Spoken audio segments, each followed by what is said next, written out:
Hello friends. Sachin Hirde here. रोज की तरह हम बात करेंगे चालू निफ्टी से। निफ्टी आज ओपनिंग उसको ऊपर में मिला। हम पहले निफ्टी की बात करेंगे, फिर मिड कैप 50 की बात करेंगे। उसके बाद कौन से मिड कैप स्टॉक्स बढ़े वो बात करेंगे, फिर कौन से मिड कैप स्टॉक नहीं बढ़े या कम हुए उसकी बात करेंगे, और आखिरी में फिर हम बात करेंगे कि कल के लिए कौन से स्टॉक्स हम इंट्राडे के लिए लेने वाले हैं। हम केवल मिड कैप में ही ट्रेडिंग करते हैं, तो हम मिड कैप का ही सॉल्यूशन देने वाले हैं। हम चालू करते हैं निफ्टी की बात, निफ्टी से। तो निफ्टी आज ऊपर गैप अप ओपनिंग मिला और बाद में वो कंटिन्यूस नीचे आता रहा। उसका इम्पैक्ट पूरे ही स्टॉक्स पे पड़ा, मेनली मिड कैप स्टॉक्स पे अगर हम देखेंगे तो वो ऊपर में खुले और बाद में नीचे आते रहे। सो ऐसे ये ऐसा दिन ट्रेडर्स के लिए बड़ा खराब होता है कि वो ऊपर में खुल के फिर नीचे नीचे आते रहे, तो ये बहुत डिफिकल्ट हो जाता है कॉल लेना कि भाई आगे में इसका क्या होगा।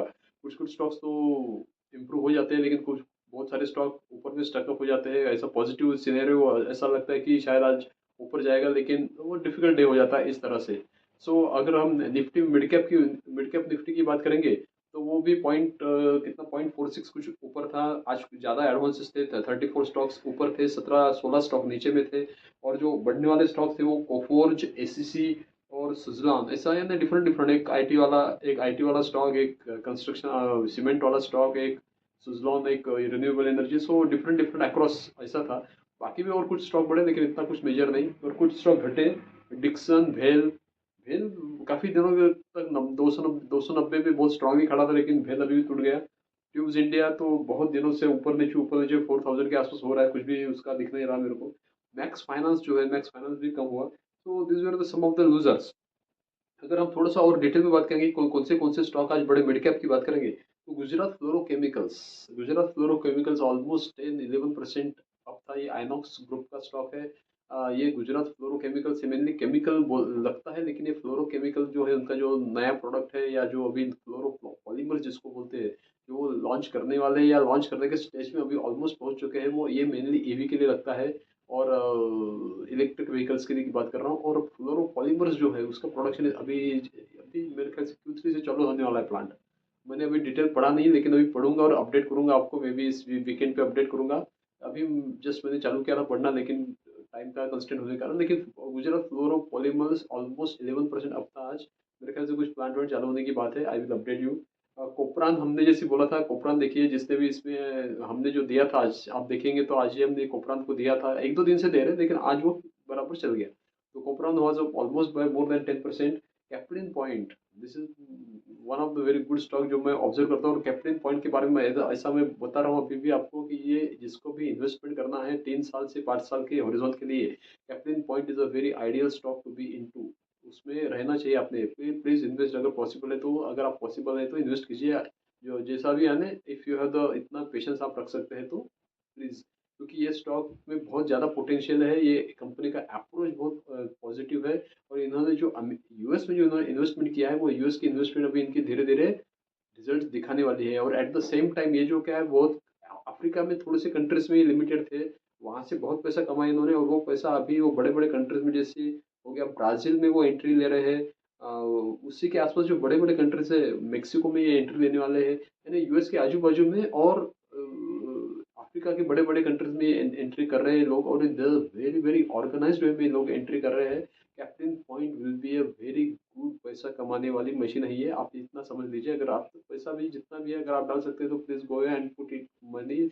सेफ हैंड में पैसा है, कोई डूबने का कोई चांस नहीं। अब ज्यादा तो होते रहता है, वो मार्केट है, लेकिन उसका अभी जो बेहतरीन समय अभी आने का है, ये बोल रहा हूँ, अभी इतना बढ़ने के बावजूद भी मैं बोल रहा हूँ। सो प्लीज आप डिसाइड कर सकते हैं। Captain point was up bye more then 9%। L T foods हम जिसकी बात कर रहे, लगातार बात करते जा रहे हैं, मेरे ख्याल से 440 तक ये बढ़ते रहेगा। L T foods was up by almost 4%। KC international, Amber was up by 4%। Zomato कल भी बढ़ेगा, अगर आपको पोजीशन ले सकते हैं आप जोमेटो में। अभी आज 254 पे क्लोज हुआ है ये। 252 या 251 तक नीचे आप स्टॉप लॉस लगा लीजिए। 250 के नीचे नहीं जाना चाहिए बस। और वहाँ से ये अप मारेगा। It will may be cross 260, 262 cross कर जाएगा, अच्छा है जोमेटो कल के लिए। NLC India, this is also government company, was up bye more then 4%। NLC India हम कल भी देखेंगे, अगर ये ध्यान में रखिए, अगर क्योंकि ये अप मूव में तो चलते रहेगा आगे शायद। चलाक वाज दैट होटल जो है वो was up bye more then 5%। And car trade, target was up by more then 5%, सो काफ़ी अप थे आज। अगर हम नेगेटिव की बात करें, जो कुछ नेगेटिव ऐसा कुछ नहीं था, कोई स्टॉक ऐसे बहुत कुछ गिरे कुछ भी नहीं, कंसोलिडेशन में चल रहे हैं। जैसे भारत पर बोलेंगे हम, is in consolidation, Ion Exchange, Finolex industries, Finolex cable, Sobha, KFin, RKFL भी नहीं चला जो हमें उम्मीद थी, आरकेएफएल, रेडिको, नेटको, ये सभी कंसोलिडेशन में दिख रहे हैं मेरे को। आरकेएफएल तो भी उम्मीद है, नेटको तो थोड़ा सा मेरे को डाउन दिख रहा है, केफिन, वेलस्पन कॉर्पोरेशन भी कुछ नहीं मूव हो रहा है, वरुण बेवरेज भी मूव, सो ऑलमोस्ट सभी जो मिड कैप स्टॉक जिसका मैंने नाम लिया, दिया टू कंसोलिडेशन में है, मूवमेंट कुछ आई तो I will definitely put in to this. PSU stocks जो है ऑलमोस्ट करेक्शन मोड में ही अभी भी। Ircon is down, engineers India down, हुडको डाउन, और जो भी है ओएनजीसी, देखिए ओएनजीसी अभी 311 पे आया है। ओएनजीसी पे ध्यान रखिए, कल अगर वो 305, 307 इस लेवल पे आता है, आप वहाँ पे स्टॉप लॉस लगा लीजिए। 304, 303 पे स्टॉप लॉस लगा लीजिए, उसके नीचे नहीं जाना चाहिए। लेकिन ये वहाँ पे 307, 8 में भी आ जाएगा ना, वहाँ से एक अच्छा मूव दे सकता है। दैट इज पहले तो दिया है, कल भी देना चाहिए hopefully. Nothing wrong with the sector and the company. So शायद ओएनजीसी का एक अच्छा मौका दे सकता है। लौरा स्लैब जो है, LAURA Laura slabs is moving continuously, अभी 487 पे है। मेरी उम्मीद है, this is my guess work, my understanding, ये 600 टच कर जाएगा बिफोर 15 अक्टूबर, मिड अक्टूबर के पहले, रिजल्ट लगने के पहले, उसका नेक्स्ट क्वार्टर का रिजल्ट लगने के पहले। वो जल्दी रिजल्ट लगाता है लौरा स्लैब, कुछ रिजल्ट में भी 20 अक्टूबर के आसपास रिजल्ट लगा देगा। तो उसके पहले पहले तक ये मेरा ऐसा कहना, मेरे को ऐसे लगता है 600 तक चला जाएगा, एक अच्छा मूव उसमें दिख रहा है मेरे को। सो जिसको भी स्विंग ट्रेडिंग करना है, अभी हम वी आर ऑलमोस्ट इनटू 1 महीना है अभी, समझ लीजिए आज वी आर इनटू 5 सितंबर, 6 सितंबर चल रहा है।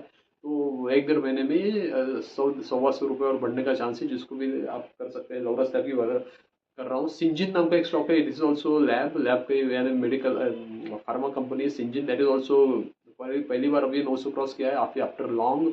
तो ये भी ब्रेकआउट हुआ है सिंजिन नाम की कंपनी, आप स्टडी कर लीजिए। अगर मेरा जब स्टडी होता है इस वीकेंड पे, तो I will update you more. अगर हम कल के लिए बात करेंगे, तो कल के लिए मैं ओएनजीसी लग रहा है मेरे को।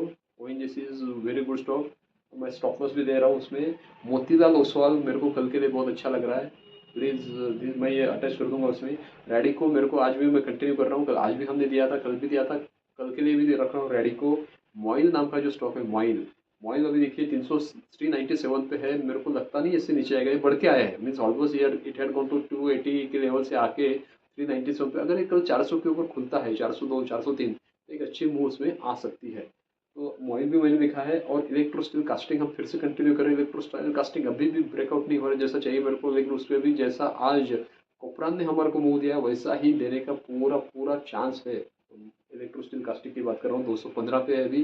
200, 209 तो जाएगा क्या, डाउट है, लेकिन अगर जाता है, आई कैन नॉट से स्टॉप लॉस, क्योंकि उसका जाना अगर नीचे जाता है तो बहुत अच्छा है उस स्टॉक के लिए, क्योंकि वहीं से वो ऊपर जाता है। उसका हम बार बार देखिए, लेकिन अभी उसको जो जाना है ना, वो ऑलमोस्ट 230 के ऊपर जाना है, तो मेरे को नहीं लगता 209 पे ऊपर जाएगा। 215 से ही शायद वो ऊपर जा सकता है।